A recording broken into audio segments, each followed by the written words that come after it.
Hey, I know this is a weird video, but I'm trying this on the phone once just to see what it looks like. And of course, we have big news. Fidel Castro is dead. Hallelujah! You know, I am so appalled by what so many of our leftist Americans are saying about this murderous scoundrel.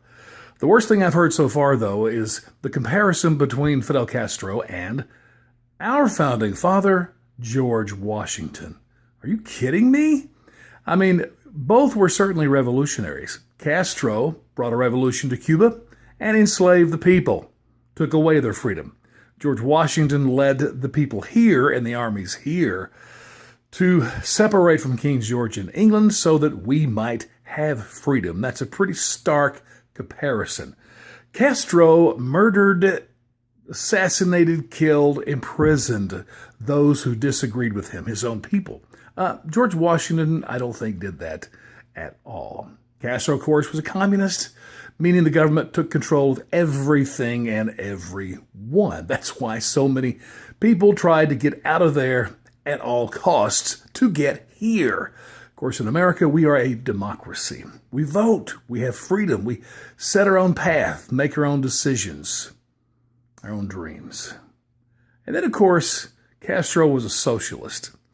And of course, here in this country, we're capitalists, and I find it so cool to know that Castro died on Black Friday. I mean, that's probably the most capitalistic day of the year in this country. And that's the day he chose to die. That's cool. But probably one of the most stark differences between the two were this. Castro was an atheist. Washington was a devout Christian, follower of Jesus Christ.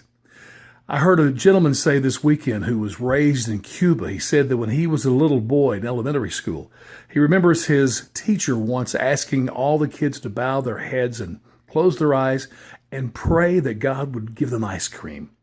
So they did. In a few moments, she asked them to raise their heads and open their eyes. And what they find? No ice cream.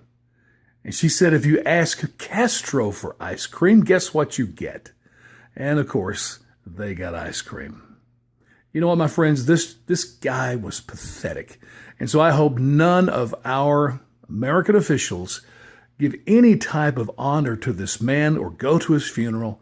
He deserved to be dead a long time ago. And I just pray that the Cuban people can experience freedom as we have all these centuries. Thank you, George Washington.